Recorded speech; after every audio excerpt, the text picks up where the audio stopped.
Greetings everyone. So last few days we have not been recording any video, but we've been up working on the roof, sheeting the roof, and I'll show you what that looks like.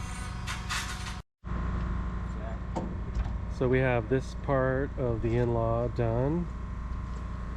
Right now we're setting the piggyback trusses over that flat area, and we sheet it all the way down to the garage. So we're continuing on setting these piggyback trusses, and take you along for the ride.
Greetings everyone.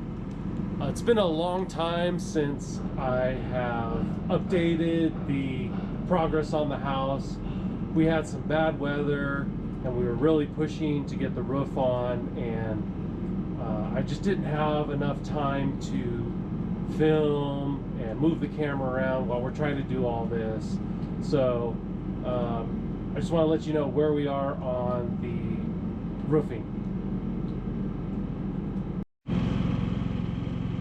The whole front of the house is roofed. We have to do the roof overlay from the porticotere onto the house eventually, but at least it's somewhat weathered in for right now. And as you can see, we got snow, and it just needs to melt off. And then coming around to the in-law unit, that's all been roofed. The two gables have been roofed. I ran out of the zip R sheathing, so we couldn't finish in this one. I've got to order some more of that, and of course I've got to, I need to order my fascia boards and everything. But the big push was to really get the roof done. So let me take you around to the other side of the house. So the in-law section of the house is all sheathed in, and then that's the living room gable that comes out there.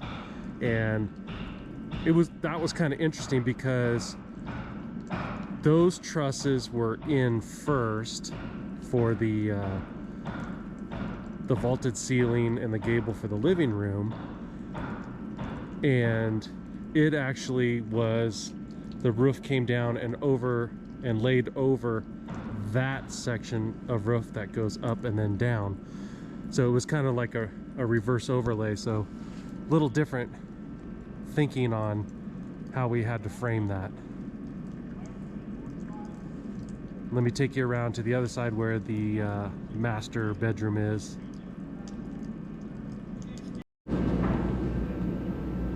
So there's another shot at the living room, and you can see how that upper roof had to come down and lay over that gable. You can kind of see it in the little valley there. And then I'll swing around.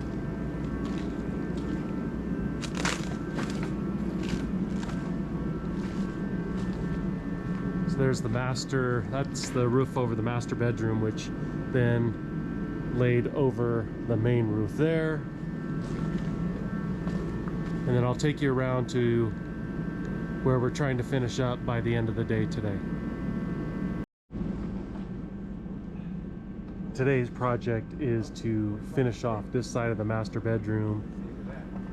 Right now, Gary and Mike are figuring out the rafter tails over here on this valley.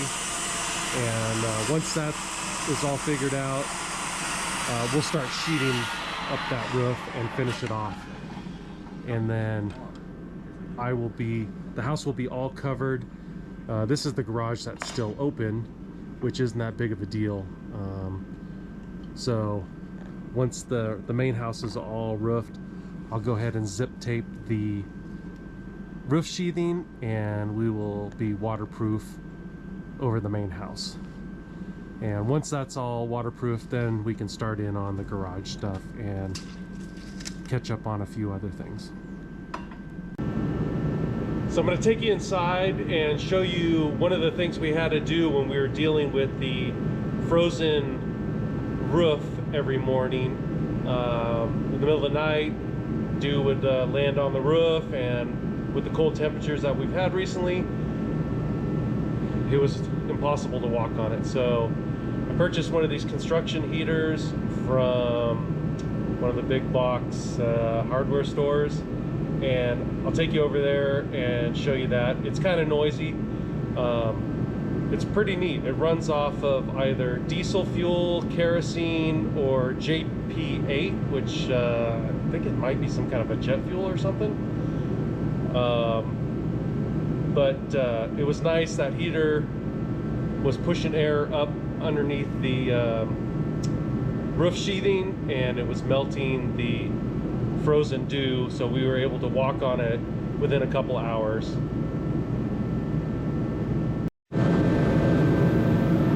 So it's pretty noisy, but here's the portable heater.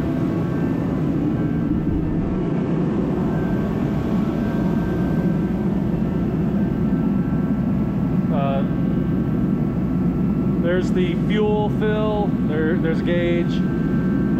This is a thermostat, so right now in the house it's 42 degrees, and you can twist the dial to set. I got it set on 61 right now, but that's the current temperature in the house, and then an on-off switch. And it has a fan on the back to blow air and the mist from the diesel fuel onto that plate, and it really puts out a lot of heat. I believe it's 140,000 BTUs of heat, but that heat transferred up to the roof sheathing up there and warmed everything up.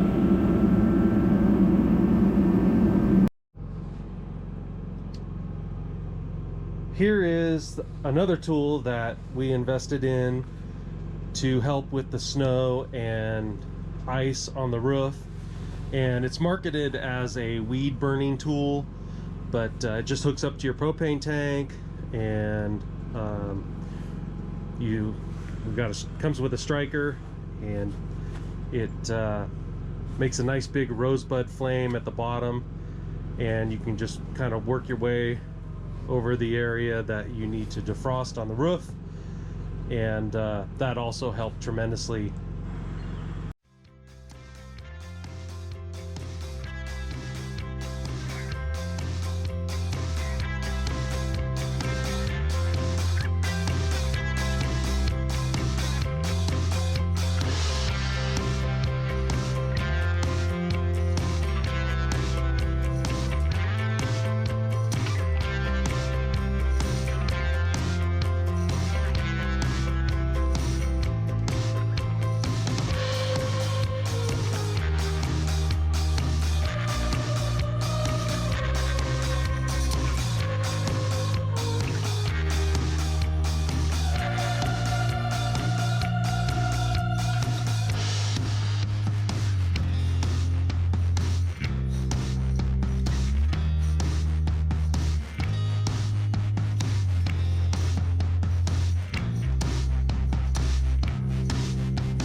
got your toes.